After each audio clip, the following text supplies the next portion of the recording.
Hello दोस्तों, स्वागत है एक्समार्ट एकेडमी स्टडी फॉर अचीव गोल में। और आज हम लोग प्रॉपर्टीज ऑफ मैटर का लास्ट क्लास करने वाले हैं, जिसमें हम लोग 3 टॉपिक को क्लियर करेंगे। घनत्व, दाब और अनुगति सिद्धांत के बारे में, कि डेंसिटी क्या है, प्रेशर क्या है और काइनेटिक थ्योरी क्या है। इन सभी के बारे में चर्चा करते हुए प्रीवियस ईयर के जितने भी क्वेश्चन हैं, आरआरबी द्वारा पूछे गए जितने भी क्वेश्चन हैं, और एसएससी कोई भी एग्ज़ाम के लिए जिसमें साइंस पूछा जाता है, उन सभी एग्ज़ामों के लिए ये क्वेश्चन बहुत ही महत्वपूर्ण होगा, क्योंकि विगत वर्षों में पूछे गए प्रश्न का एनालिसिस के साथ हम लोग सॉल्व करने वाले हैं। तो चलिए स्टार्ट करते हैं हम लोग आज का सेशन। और आज का सेशन स्टार्ट करने से पहले मैं आप लोग को बता दूं कि आज हम लोग करने वाले हैं दाब, घनत्व, अनुगति सिद्धांत। ठीक है, यह हमारा आज का प्रॉपर्टीज ऑफ मैटर का लास्ट क्लास होगा। तो जो भी हमारे चैनल में नए हैं, चैनल को सब्सक्राइब कर ले, बेल आइकन को प्रेस कर ले, जिससे हमारा लेटेस्ट नोटिफिकेशन आप तक पहुंचता रहे। तो दबाव क्या है? दबाव किससे मापा जाता है? ये बात बोल रहा है कि दबाव जो है वो किस किस पर निर्भर करता है। कि देखिए ऑप्शन में जो आपका दिया हुआ है, द्रव्यमान, घनत्व, आप जैसा कि देख पा रहे हैं क्वेश्चन नंबर फर्स्ट में क्या दिया है, दबाव को कैसे मापा जाता है? द्रव्यमान एवं घनत्व, किए गए कार्य, बल एवं क्षेत्रफल या बल एवं दूरी। तो मैं आप लोग को बता दूं कि दाब जो होता है, दाब का जो फॉर्मूला होता है वो क्या होता है, बल बटा में क्षेत्रफल। कि कितने क्षेत्रफल पर कितना बल लग रहा है वही दाब को मापता है। इसीलिए इसका जो मात्रक होता है वो हो जाता है न्यूटन पर मीटर स्क्वायर, और इसी को कहते हैं 1 पास्कल। इसी को क्या कहते हैं? 1 पास्कल कहते हैं। पिछले क्लासों में हम लोगों ने जब यूनिट पढ़ रहा था तो उस पर आप देखे होंगे कि मैंने जितने भी मात्रक पूछे जाते हैं फिजिक्स के, उन सभी के बारे में चर्चा किया हुआ है। तो जो भी उस वीडियो को नहीं देखे हैं, डिस्क्रिप्शन में जाके उस वीडियो को देख ले अच्छे तरीके से। उसमें भी प्रीवियस ईयर के पूछे गए क्वेश्चंस का ही सॉल्यूशन है विथ एनालिसिस। ठीक है, तो इसका क्वेश्चन क्या हो जाएगा, बल और क्षेत्रफल पर, यानी ऑप्शन सी जो होगा ये करेक्ट हो जाएगा, क्योंकि दबाव को बल एवं क्षेत्रफल में मापा जाता है और इसका मात्रक न्यूटन पर मीटर स्क्वायर होता है। 1 न्यूटन पर मीटर स्क्वायर को क्या कहते हैं? पास्कल कहते हैं। ठीक है, इस बात को याद रखना है। नेक्स्ट क्वेश्चन की ओर चलते हैं, और नेक्स्ट क्वेश्चन हमारा है कि किसी लगाए गए बल के लिए यदि क्षेत्रफल कम है तो दाब होगा। अब देखिए, मैं एक बात बता देना चाहूँगा कि अभी हम लोगों ने क्या पढ़ा। अभी हम लोगों ने पढ़ा कि सर दाब बराबर आपने बताया बल बटा में क्षेत्रफल। ठीक है, कुछ भी बल है, F बल है, और अगर क्षेत्रफल कम होता है तो दाब का वैल्यू बढ़ेगा। जैसे कहने का मतलब, मैं अगर आपसे बात कहूँ कि बल अगर 10 है और पहले क्षेत्रफल 5 था, तो 2 न्यूटन पर मीटर स्क्वायर लग रहा होगा बल। लेकिन अब क्या बोल रहा है कि ये जो क्षेत्रफल है वो कम हो रहा है। तो कितना कम हो रहा है? कहने का मतलब अगर 2 कर दें तो क्या होगा, ये 5 हो जाएगा। यानी क्षेत्रफल घटेगा तो दाब बढ़ेगा। ठीक है, इस बात को याद रखना है कि अगर क्षेत्रफल घटेगा तो दाब बढ़ेगा, और बल बढ़ेगा तो दाब भी बढ़ेगा, और बल घटेगा तो दाब भी घटेगा। समझ रहे हैं? डायरेक्टली प्रोपोर्शनल और इनडायरेक्टली प्रोपोर्शनल, समानुपाती और व्युत्क्रमानुपाती। जो अच्छे तरीके से समझ रहे हैं, तो दाब बल के समानुपाती है और क्षेत्रफल के व्युत्क्रमानुपाती है। यानी कि अगर क्षेत्रफल घटेगा तो दाब बढ़ेगा, तो यहाँ पर क्या होगा, दाब अधिक होगा। ऑप्शन सी जो होगा वो करेक्ट हो जाएगा।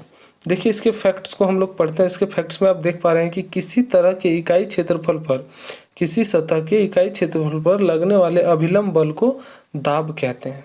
अतः क्षेत्रफल जितना अधिक होगा दाब उतना ही कम होगा। देखिए, मैं एक एग्जांपल दे देता हूँ। स्कूल बैग आप लोग लेके गए होंगे, स्कूल बैग, तो देखिएगा उसका जो पट्टी होता है वो चौड़ा होता है। पट्टी क्या होता है? चौड़ा होता है, क्योंकि वह क्या है ना कि वह दाब कम बनाएगा। अगर उसी जगह पर एक पतला रस्सी को आप यूज करें तो दाब जो होगा वो अधिक होगा। क्यों?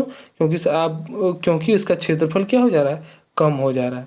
और आप देखेंगे कि जब भी आप इस पट्टी को इस इतने पतले के रूप में कर देंगे तो आपके शरीर पर एक निशान सा हो जाएगा, यानी उससे आप समझ पाएंगे कि दाब अधिक लग रहा है। ठीक है, ऐसे समझिएगा। जैसे जैसे एग्जाम्पल आते जाएगा हम लोग समझाते चले जाएंगे। ठीक है, नेक्स्ट क्वेश्चन हमारा है कि निम्नलिखित में से दाब का वीमा सूत्र क्या है? वीमा सूत्र कहने का मतलब एक होता है MLT, ये होता है मास, ये होता है डिस्टेंस, और ये होता है टाइम। यानी मास, लेंथ और टाइम ये तीनों ही यूनिट है, इसी को कहते हैं डायमेंशनल फार्मूला, इसको कहा जाता है। इंग्लिश से क्या कहते हैं? डायमेंशनल फार्मूला, विमीय सूत्र। ठीक है, तो केजी के लिए एम का यूज करेंगे और मीटर के लिए एल का और सेकंड के लिए टी का, इस बात को याद रखना है। तो क्या होता है, दाब का जो क्षेत्र मात्रक होता है वो क्या होता है? न्यूटन पर मीटर स्क्वायर। तो न्यूटन का हम लोग क्या जानते हैं? केजी मीटर पर सेकंड स्क्वायर, यही होता है, और बाय मीटर स्क्वायर। तो जब मीटर मीटर कट जाएगा तो 1 मीटर बचेगा, यानी क्या हो जाएगा हमारे पास? केजी पर मीटर पर सेकंड स्क्वायर, केजी पर मीटर पर सेकंड स्क्वायर। तो केजी के लिए एम और मीटर के लिए एल, मीटर के लिए क्या करेंगे? एल, और एस के लिए टी। तो देखिए एम एल का पावर -1 टी का पावर -2, आप देख पा रहे हैं ऑप्शन बी जो है वो हमारा मैच कर जा रहा है। एम एल का पावर -1 टी का पावर -2। जो भी ये डायमेंशनल वाला क्लास नहीं देखे हैं वो प्रीवियस क्लास हम लोगों ने कराया है, उस पर सारे वीडियो अपलोडेड है, प्लेलिस्ट में जाएं, जिसका लिंक डिस्क्रिप्शन में दिया हुआ है बहुत अच्छे तरीके से। समझ रहे हैं? तो चलिए हम लोग नेक्स्ट क्वेश्चन की ओर बढ़ते हैं। और नेक्स्ट क्वेश्चन हमारा है कि दाब को डैश, यहाँ पर डैश होगा, के रूप में परिभाषित किया जाता है। कि दाब को किसके रूप में परिभाषित किया जाता है? द्रव्यमान और त्वरण का गुणनफल, ए। बी में पर है भार प्रति इकाई आयतन, द्रव्यमान प्रति इकाई आयतन, या परनोद की इकाई क्षेत्रफल। परनोद कहने का मतलब है बल, परनोद कहने का मतलब क्या है? बल। तो इस पे क्या हो जाएगा? ऑप्शन डी जो हो जाएगा वो मेरा करेक्ट हो जाएगा, क्योंकि इकाई आयतन तो होता नहीं है, आयतन होता नहीं है, और गुणनफल भी नहीं होता है। ठीक है, द्रव्यमान गुना त्वरण जो होता है वो किसका होता है? फोर्स का हो जाता है। तो फोर्स का तो यहाँ है, लेकिन क्या है कि दाब बराबर है सर फोर्स बटा में एरिया, ये चीज़ पूछा गया है।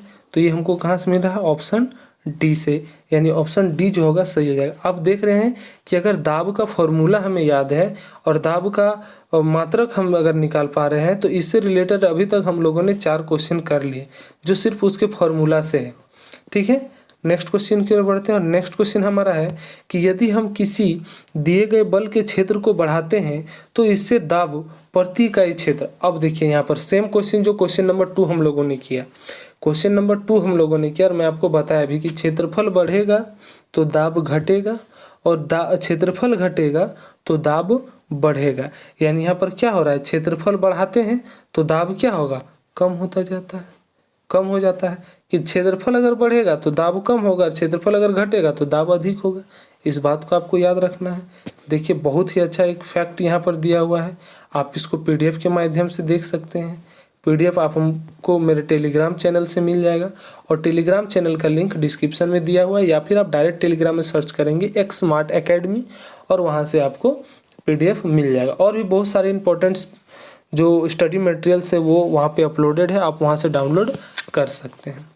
नेक्स्ट क्वेश्चन कर चलते हैं कि किसमें वृद्धि के साथ एक ठोस द्वारा ढाले गए दबाव में कमी आती है। क्या बोल रहा है कि किसमें वृद्धि करें कि ठोस द्वारा ढाले गए दबाव में कमी आती है। तो किसमें? क्षेत्रफल में। दबाव का बात हो रहा है तो किसमें? क्षेत्रफल में। एकदम जाहिर सी बात है कि क्षेत्रफल में कमी आ जाती है अगर दबाव बढ़ेगा तो। ठीक है, इस बात को ध्यान में रखिएगा कि किसी भी ठोस आकृति को अगर कोई बनाया है और उसमें अगर दबाव डाल रहे हैं हम, तो ये क्या हो जाएगा? छोटा हो जाएगा, तो इसका क्षेत्रफल क्या हो गया? इसके मुकाबले कम हो गया। तो वही चीज़ यहाँ पर बोला जा रहा है। ठीक है, अब बोल रहा है दाब, दाब बराबर वाट, दाब बराबर वाट क्या होता है? उत्क्षेप गुना क्षेत्रफल, क्षेत्रफल बटा उत्क्षेप, क्षेत्रफल प्लस उत्क्षेप, या उत्क्षेप बाय क्षेत्रफल। देखिए यहाँ पर क्या आ रहा है, उत्क्षेप क्या है? एक उत्प्लावक बल है, उत्प्लावक बल हम लोग प्रीवियस क्लास में पढ़े हैं। तो ये एक प्रकार का बल है, उत्क्षेप जो है वो एक प्रकार का क्या है? बल है। और बल बटा क्या होता है? क्षेत्रफल होता है। तो बल बटा क्षेत्रफल यानी उत्क्षेप बटा क्षेत्रफल कहाँ पर है? ऑप्शन डी में, यानी ये मेरा करेक्ट हो गया। तो आप देख रहे हैं कि फॉर्मूला से आधारित ये हमारा 5वां क्वेश्चन है, क्योंकि फॉर्मूला से बेस्ड ही क्वेश्चन बहुत बार पूछे जाते हैं, इस बात को ध्यान में रखना है। ठीक है, नेक्स्ट क्वेश्चन की ओर चलते हैं। और नेक्स्ट क्वेश्चन हमारा है कि ऊंचाई पर उड़ते हुए विमान के केबिन के अंदर का दबाव होता है। अब हो रहा है कि विमान जो ऊंचाई पर उड़ रहा है उसके केबिन के अंदर का जो दबाव होता है वो कैसा होता है, बाहर के समान होता है, बाहर से कम होता है, बाहर की तुलना में अधिक होता है, या समुद्र तल का समान वायुमंडलीय दबाव होता है। तो आप जानते हैं कि ऊंचाई पर उड़ते हुए विमान के केबिन के अंदर का जो दबाव होता है वो बाहर के दबाव की तुलना में अधिक होता है। ठीक है, बाहर के दबाव की तुलना में अधिक होता है केबिन का दबाव, इसीलिए ऑप्शन सी जो होगा वो करेक्ट हो जाएगा। ऐसा किस लिए होता है, क्योंकि जब रॉकेट के भीतर एक कक्ष में ठोस या तरल ईंधन को ऑक्सीजन की उपस्थिति में जलाया जाता है तो इसमें उच्च दाब पर गैस उत्पन्न होती है। तो यहाँ पर उच्च दाब यानी यहाँ पर क्या हो रहा है, दाब उच्च हो रहा है, अधिक हो रहा है। ठीक है, देखिए इसके डिस्क्रिप्शन में एक दो पॉइंट मैंने और एक्स्ट्रा ऐड किए हुए हैं, है ना। सोनोग्राफी क्या है, सोनोग्राफी यानी अल्ट्रासोनिक चिकित्सक निदान का एक महत्वपूर्ण साधन है क्या, सोनोग्राफी। उसके बाद है रेडियोग्राफी, विकिरण चित्रण चिकित्सा प्रतिबिंब तकनीक है।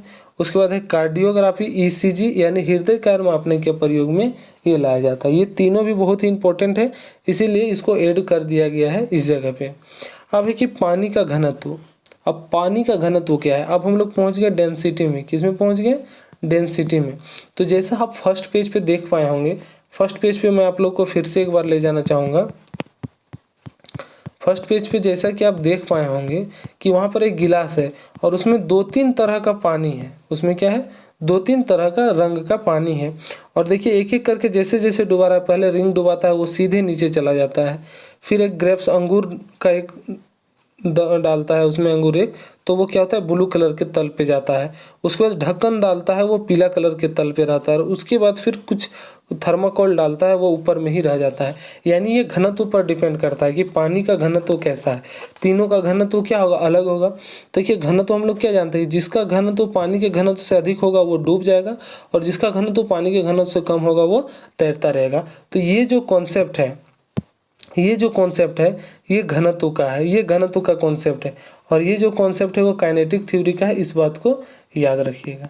ठीक है, हम लोग किस कहाँ पर थे कि पानी का घनत्व, ठीक है, कि पानी का घनत्व क्या है। तो पानी का घनत्व निकालने का जो एक ये है, पानी का घनत्व जो है वो क्या होता है, इस चीज़ को याद रख लीजिएगा कि पानी का घनत्व होता है 1000 किलो पर घन मीटर, 1000 किलो पर घन मीटर, है ना। H2O जो होता है वो पृथ्वी की सतह पर, यानी जल जो होता है वो पृथ्वी की सतह पर सर्वाधिक मात्रा में पाए जाने वाला अणु है। H2O जो है वो पृथ्वी की सतह पर सर्वाधिक पाए जाने वाला अणु है, जो इस ग्रह की सतह में कितना प्रतिशत है, 70% है। H2 हम लोग के पृथ्वी पर कितना प्रतिशत है, 70% है। और बोल रहा है कि आमतौर पर मानव जो है, मानव के शरीर में जो जल की मात्रा होती है वो कितनी होती है, 55 से 78, 55 से 78%, यानी हमारे शरीर में 55 से 78% जल ही है, शेष में हमारा बाकी पार्ट्स जुड़ा हुआ है। इस बात को याद रखिएगा। ठीक है, अब बोल रहा है कि मास प्रति यूनिट वॉल्यूम क्या है, मास प्रति यूनिट वॉल्यूम क्या है। कहने का मतलब है मास प्रति यूनिट वॉल्यूम, मास बोला जाए तो द्रव्यमान, द्रव्यमान प्रति यूनिट वॉल्यूम यानी यहाँ पर हो जाएगा आयतन, वॉल्यूम मतलब आयतन। तो ये क्या है, द्रव्यमान बटा आयतन क्या है, तो ये है सर घनत्व। घनत्व दाब का हम लोगों ने देखा बल बटा क्षेत्रफल, और घनत्व का हम लोग देखेंगे m बटा a। ठीक है, यानी इसमें क्या होगा, आयतन होगा, द्रव्यमान बटा आयतन, और इसमें होगा बल बटा क्षेत्रफल। इस बात को समझ रहे हैं। नेक्स्ट क्वेश्चन की ओर चलते हैं। नेक्स्ट क्वेश्चन है हमारा कि निम्नलिखित कारणों में से किसके कारण बादल आकाश में तैरते हैं। अब हो रहा है किसके कारण बादल जो है वो आकाश में तैरते हैं। तो सीधा सा बात है, निम्न घनत्व के कारण। अगर घनत्व उसका अधिक हो जाएगा तो वो बरसना चालू हो जाएगा, लेकिन उसका घनत्व जो है अभी कम है, तो घनत्व कम है तो वो आकाश में तैर रहा है। जैसा कि हम लोग पानी में वाला में बताएं कि अगर पानी के घनत्व से अधिक घनत्व वाले वस्तु को अगर हम लोग पानी में डालेंगे तो वो डूब जाएगा, लेकिन अगर पानी के घनत्व से कम घनत्व वाले वस्तु को अगर हम लोग पानी में डालेंगे तो वो क्या होगा, तैरने लगेगा। तो नेक्स्ट क्वेश्चन देखिएगा, बोल रहा है कि बर्फ पानी पर तैरती है क्योंकि इसका घनत्व क्या होता है, पानी से कम होता है। क्या होता है कि इसका घनत्व जो होता है वो पानी से कम होता है। यानी कि अगर पानी से कम घनत्व वाले वस्तु को पानी पे डालेंगे तो वह डूब जाएगा, और पानी से अधिक घनत्व वाले वस्तु डूब जाएंगे, और पानी से कम घनत्व वाले वस्तु सतह पर तैरने लगेंगे। और एक बात याद रखिएगा कि पानी का घनत्व सबसे अधिक कब होता है, तो 4 डिग्री सेल्सियस पर जब जल होता है ना, 4 डिग्री सेल्सियस पे जब जल होता है तो उसका घनत्व जो होता है वो सर्वाधिक होता है, सबसे अधिक होता है। और एक चीज़ जो हम लोग एक पढ़े थे कि उसका घनत्व कम रहने से तैरता है और अधिक रहने से डूब जाता है। इस बात को याद रखना है। नेक्स्ट क्वेश्चन है कि एक पदार्थ के घनत्व को डैश के रूप में परिभाषित किया जाता है, यानी किसके रूप में परिभाषित किया जाता है। और ध्यान दे रहे होंगे आप, अगर आप देख रहे होंगे तो ये क्वेश्चन 2 बार 2018 में ही पूछा गया है ना। 24/10/2018 को और 11/12/2018 को ये क्वेश्चन पूछा गया है कि एक पदार्थ के घनत्व को किसके रूप में परिभाषित किया जा सकता है। अब देखिए घनत्व है तो घनत्व का फॉर्मूला हम लोग क्या जानते हैं, द्रव्यमान बट्टे में आयतन। अब देखते हैं इसमें से कौन सा है, द्रव्यमान प्रति इकाई आयतन, यानी ऑप्शन ए जो है ही हमारा क्या है वो करेक्ट है। द्रव्यमान त्वरण ये तो होगा नहीं, प्रोष्ठ ये तो हो जाएगा, दाब का ये भी नहीं होगा, यानी द्रव्यमान बटे आयतन जो है वो ऑप्शन ए में है, और ऑप्शन ए जो होगा हमारा करेक्ट होगा, क्योंकि घनत्व का फॉर्मूला ही होता है क्या, द्रव्यमान प्रति इकाई आयतन। समझ रहे हैं। नेक्स्ट क्वेश्चन की ओर चलते हैं, और नेक्स्ट क्वेश्चन हमारा है कि किस तापमान पर पानी का घनत्व अधिकतम होता है। तो मैंने अभी बताया था कि 4 डिग्री सेल्सियस पे जो होता है वो पानी का घनत्व सबसे अधिक होता है। इस कॉन्सेप्ट को याद रखिएगा। निम्न में से किसका घनत्व जल के घनत्व से अधिक होता है। अब बोल रहा है यहाँ में से किसका जो घनत्व है वह यानी कि जल के घनत्व से अधिक होगा, यानी कौन ऐसा है जो जल में अगर हम डालेंगे तो वह डूब जाएगा, जल में अगर हम डालेंगे तो वह डूब जाएगा, ऐसा कौन है जल के घनत्व से अधिक। कॉर्क डूबेगा, नहीं डूबेगा। बर्फ डूबेगा, नहीं डूबेगा। थर्माकोल डूबेगा, नहीं डूबेगा। लोहे की कील डूब जाएगा सर, लोहे की कील डूब जाएगा, यानी ये जो ऑप्शन है ये हमारा करेक्ट ऑप्शन हो जाएगा कि लोहे की कील का घनत्व जल के घनत्व से अधिक होगा, इसलिए वह जल में डूब जाएगा। जबकि ये सब जो तीनों बचे हैं बाकी, इन पदार्थों का घनत्व जल के घनत्व से कम होने के कारण यह पानी पे नहीं डूबेंगे। इस बात को ध्यान, बस एक कॉन्सेप्ट, एक फॉर्मूला वाला कॉन्सेप्ट हो गया, और एक जो जनरल कॉन्सेप्ट मैं बता देता हूँ उसको बस याद रखना है। अब देखिए अपेक्षिक घनत्व कैसे निकाला जाता है। इस तरह के 2-3 क्वेश्चन आए हुए हैं आरआरबी में 2018 में, तो मैंने एक क्वेश्चन को लिया है आप लोग के लिए, बाकी क्वेश्चन मैं टेलीग्राम में डाल दूंगा, आप वहां से सॉल्व कर लेना। ठीक है। बोल रहा है कि चांदी का घनत्व जो है वो दिया हुआ है 10.8 × 10³ kg मीटर पर क्यूब, यहाँ पे 10³ कर लीजिए। ठीक है। और पानी का घनत्व 10 kg मीटर पर क्यूब है, तो चांदी का अपेक्षिक घनत्व क्या होगा। तो सबसे पहले अपेक्षिक घनत्व के बारे में आपको बता दें। अपेक्षिक घनत्व,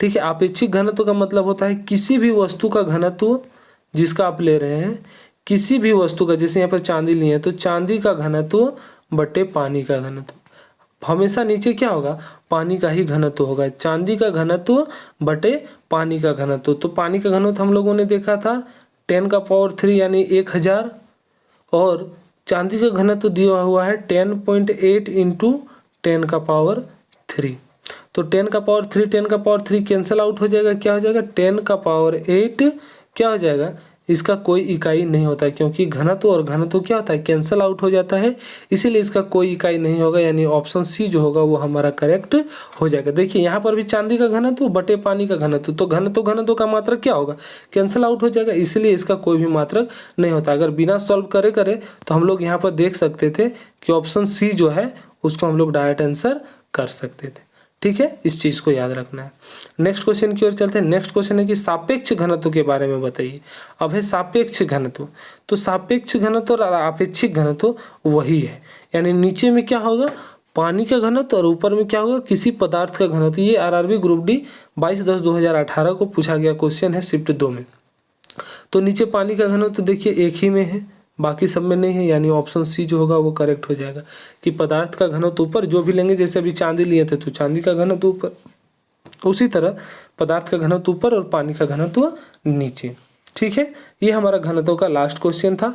अब हम लोग चलेंगे आणविक सिद्धांत की ओर। ठीक है, अनुगति सिद्धांत की ओर हम लोग चल रहे हैं। और पहला ही क्वेश्चन आप देख रहे हैं कि 2 बार पूछा जा चुका है। पहला ही क्वेश्चन मैंने चुना है जो 2 बार पूछा जा चुका है कि कणों की अधिकतम गतिज ऊर्जा किसमें होती है। जो कण होते हैं वो सबसे अधिक गतिज ऊर्जा किसमें होते हैं। तो आपको मैं बता देना चाहूँ, जैसे ये कंटेनर है, ये एक कंटेनर है और ये भी एक कंटेनर है, 3 कंटेनर है। कण जो होंगे पूरे सटे सटे होंगे, कण जो होंगे वो पूरे सटे सटे होंगे एक दूसरे से, तो ये क्या कहलाते हैं, सॉलिड। ये क्या कहलाते हैं, सॉलिड। जो थोड़ा दूरी पे होंगे, जो थोड़ा दूरी पर होंगे वो कहलाएंगे लिक्विड, और जो एकदम दूरी पर होंगे उसे कहते हैं गैस। तो इसमें से बताइए किसका जो है वो कणों की गति ऊर्जा सबसे अधिक है। तो किसका, तो सर गैस का। तो ऑप्शन ए जो होगा वो करेक्ट हो जाएगा कि गैस का जो है आणविक सिद्धांत के अनुसार गैस का जो द्रव और ठोस की अपेक्षा जो है वो अणुओं की गति अधिक होती है। क्यों, क्योंकि इसके अणुओं के बीच का जो आकर्षण बल होता है वो कम होता है और ये स्वतंत्र पूर्वक अनियमित गति से चलते रहते हैं। ठीक है, इस बात को ध्यान में रखना है। नेक्स्ट क्वेश्चन है कि वह स्थिति जिसमें अणुवीय आकर्षण अत्यधिक दृढ़ होती है। अब सबसे मजबूत होता है जिसमें आकर्षण बल सबसे अधिक होगा। तो सबसे अधिक आकर्षण बल किस में होगा, अभी फिगर के अनुसार आप देख रहे होंगे कि जो ठोस है, ठोस का जो होगा वो क्या होगा, आकर्षण बल जो होगा वो अधिक होगा। देखिए इस डिस्क्रिप्शन में मैं आपको बता देना चाहूँगा, है ना, कि ठोस के अणुओं की संख्या सबसे अधिक होगी, द्रव के अणुओं की संख्या उससे कम होगी और गैस के अणुओं की संख्या उससे भी कम होगी। इस चीज़ को ध्यान में रखना है। नेक्स्ट क्वेश्चन की ओर चलते हैं। नेक्स्ट क्वेश्चन है हमारा कि गैस अनुगति सिद्धांत यानी काइनेटिक थ्योरी ऑफ गैसेज के अनुसार परम शून्य तापमान की प्राप्ति तभी होती है जब, है ना, बोल रहा है कि परम शून्य तापमान की प्राप्ति कब होती है।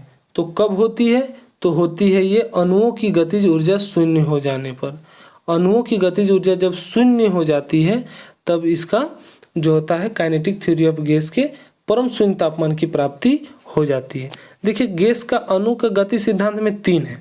ठीक है, मैं बता दूंगा, पहले आप उसको नोट करते चलिएगा कि गैस के अणु जो होते हैं लगातार पात्र की दीवार पे प्रेशर डालते हैं, धक्का मारते हैं, टक्कर मारते हैं, जिससे पात्र की दीवार पर क्या होता है, दाब लगता है। इससे ही गैसीय दाब कहते हैं। यानी कण जो होते हैं वह जिस पदार्थ पे रखे होते हैं उस पदार्थ के दीवार पर वो क्या करते हैं, जोर लगाते हैं, उस पर टक्कर मारते हैं। तो इसी दाब को क्या कहते हैं, गैसीय दाब कहते हैं। दूसरा कंडीशन याद रखिएगा कि गैस के अणुओं में परस्पर आकर्षण और प्रतिकर्षण नहीं होता। यानी परस्पर कहने का मतलब लगातार आकर्षण और प्रतिकर्षण नहीं होता, जिससे अणुओं की स्थितिज ऊर्जा शून्य होती है। ठीक है, आकर्षण और प्रतिकर्षण नहीं होगा तो शून्य होगा, स्थिर होगा अपनी जगह पर। थर्ड पॉइंट देखिएगा कि गैस के अणुओं की गतिज ऊर्जा उस गैस के परमाणु के समानुपाती होता है। जैसे हम लोग बोलते हैं ना, ये काइनेटिक समानुपाती टाइम। ठीक है, इस चीज़ को ध्यान में रखना है। नेक्स्ट क्वेश्चन की ओर चलते हैं। जो भी बताया मैंने यहाँ पर दिया हुआ है, आप इसे पढ़ के सीख सकते हैं। ठीक है, और इसे पाने के लिए आपको PDF में जुड़ना होगा और PDF के लिए आप टेलीग्राम पे सर्च करेंगे एक्स स्मार्ट एकेडमी। देखिए ठोस, द्रव और गैस ये द्रव में विसरित होते हैं। विसरण के संबंध में निम्न में से कौन सा विकल्प सत्य है। बोला विसरण के संबंध में कौन सा विकल्प सत्य है, तो चलिए सब हमको पढ़ना होगा कि द्रवों की विसरण दर ठोरा या गैस की तुलना में अधिक होती है। ठीक है, द्रव की विसरण दर ठोस, यहाँ पर क्या होगा, ठोस या गैस की तुलना में अधिक होती है। तो ये नहीं होगा, ये तो गलत हो जाएगा, सरासर गलत, आप देख ही रहे हैं। उसके बाद है कि गैस की विसरण दर द्रव या ठोस की तुलना में अधिक होती है। ये भी नहीं होगा, ये भी सॉरी ये तो होगा ना, क्योंकि गैस का बात कहा गया है कि गैस की विसरण दर द्रव या ठोस की तुलना में अधिक होती है, ये होगा। ठीक है, यानी ऑप्शन बी जो होगा वो हमारा करेक्ट हो जाएगा कि द्रव में जो ठोस है और द्रव में गैस है, तीनों का विसरण संभव होता है। ठोस की अपेक्षा द्रव में विसरण की दर अधिक होती है और यही कारण है कि द्रव अवस्था में पदार्थ के कण स्वतंत्र रूप में गति करते हैं और ठोस की अपेक्षा द्रव के कणों में रिक्त स्थान भी अधिक होता है। ठोस एवं द्रव की तुलना में गैस की संपीड़ितता काफ़ी अधिक होती है। समझ रहे हैं ना कि जैसे पूरा सटा सटा रहे तो इसमें कोई गैप नहीं है तो इसे सॉलिड कहते हैं, और जो थोड़ा दूरी में रहे इसे लिक्विड कहते हैं। हम बोल रहे हैं कि दीवार पर हाथ चला के हम दीवार को पार नहीं कर सकते, लेकिन जब हम पानी पे हाथ चलाते हैं तो पानी को हम काट पाते हैं। ऐसा क्यों होता है कि इनके अणुओं के बीच जो आकर्षण बल है वो कम होता है इस वजह से। ठीक है, इस बात को समझ रहे हैं। नेक्स्ट क्वेश्चन यानी सेकंड लास्ट क्वेश्चन जो हमारा है, यदि वायु में जलवाष्प की मात्रा अधिक हो तो वाष्पीकरण की दर। जब बोल रहा है कि जब वायुमंडल में जो है वो जलवाष्प की मात्रा अधिक होती है तो वाष्पीकरण की दर क्या होगी, घटेगी। वाष्पीकरण की दर क्या होगी, घटेगी। यहाँ सिंपल सी बात है, इसका ऑप्शन ए जो होगा वो क्या होगा, सही हो जाएगा कि यदि वायु में जलवाष्प की मात्रा अधिक होती है तो वाष्पीकरण की दर घटती है। तो मैंने बता दिया, गर्मियों में जल नदियाँ, तालाब तथा समुद्र आदि के वाष्पीकरण द्वारा वाष्प बनकर उड़ जाता है, और गर्मियों की अपेक्षा सर्दी में जल के वाष्पीकरण की दर कम होती है। ठीक है, नेक्स्ट क्वेश्चन और आज का लास्ट क्वेश्चन हम लोग देखेंगे, ठोस के पिघलने के दौरान इसका तापमान क्या होता है। जब ठोस को हम लोग पिघालते हैं या पिघलाते हैं तो इसका तापमान क्या होता है, बढ़ता है, घटता है, अपरिवर्तित रहता है। तो ये बात याद रखिएगा कि जब भी हम लोग ठोस के पिघलाते हैं यानी उसके पिघालने के दौरान जो होता है इसका द्रव्यमान परिवर्तित नहीं होता, कभी भी नहीं होता है। क्यों? क्योंकि ठोस पदार्थ की एक अवस्था है जिसकी पहचान पदार्थ की संरचनात्मक दृढ़ और विकृति के प्रति प्रत्यक्ष अवरोध के गुण के आधार पर की जाती है। इसीलिए क्या होगा कि इसका तापमान जो होगा वो परिवर्तित नहीं होगा। ऑप्शन डी जो होगा वो हमारा करेक्ट हो जाएगा। तो ये था हमारा आज का वीडियो, आज का प्रॉपर्टीज ऑफ मैटर का लास्ट वीडियो था जो हम लोगों ने क्लियर कर लिया। आप देख पा रहे होंगे फिर से यहाँ पर कि कैसे डेंसिटी काम करता है और अनुगति सिद्धांत कैसे है उसके बारे में आप यहाँ पर देख पा रहे होंगे। तो चलिए बताते हैं कि जो भी आज हमारे चैनल में नए जुड़े हैं स्टूडेंट, वो चैनल को सब्सक्राइब कर लें और बेल आइकन को प्रेस कर लें, जिससे हमारा लेटेस्ट नोटिफिकेशन आप तक मिलता रहेगा। और पीडीएफ के लिए आपको बता ही दिया हूँ मैं कि टेलीग्राम में जुड़ जाएं। टेलीग्राम का लिंक हमारे डिस्क्रिप्शन बॉक्स में दिया हुआ है, या फिर आप डायरेक्ट सर्च करेंगे एक्स स्मार्ट अकेडमी, वहाँ से आप टेलीग्राम में लिंक यानी टेलीग्राम में ज्वाइन हो जाइएगा। और उसके बाद रहा इंस्टाग्राम की बात, तो इंस्टाग्राम में जैसे आप देखे होंगे कि परसों एक न्यूज़ आया था, आरआरबी के द्वारा एक नोटिस आया था, तो वो कितना फास्टली आप लोग को पता चला ये आप लोगों ने देख लिया होगा। और इसी तरह से इंस्टाग्राम में जितने भी लेटेस्ट अपडेट्स हैं वो अपडेट होते रहते हैं, तो वहाँ से आप सारे नोटिफिकेशन जो हैं और नेशनल इंटरनेशनल सभी के exam, TCS, RRB, SSC, defence, TET, सभी एग्ज़ाम के नोटिफिकेशन आपको वहाँ से मिल जाया करेंगे। फेसबुक पेज को फॉलो कर लें क्योंकि वहाँ पे प्रीवियस ईयर का क्वेश्चन अपलोडेड है, और वीडियो को लाइक करें। मैंने पूरे वीडियो में कहीं लाइक करने के लिए आपको नहीं कहा, अंत में इसलिए कहता हूँ क्योंकि आप ही बता पाएंगे कि मेरा वीडियो कैसा लगा आपको। तो लाइक करके ये बताएं कि हमारा वीडियो आपको कैसा लगा। अच्छा लगा तो शेयर भी करें, कमेंट भी करें, और शेयर ज़्यादा से ज़्यादा करें, जैसे कि आपके अनुसार जैसा आपको लाभ हो रहा है वैसे और किसी को भी लाभ हो जाए। हमारे वीडियो में बने रहने के लिए बहुत बहुत धन्यवाद। Thank you.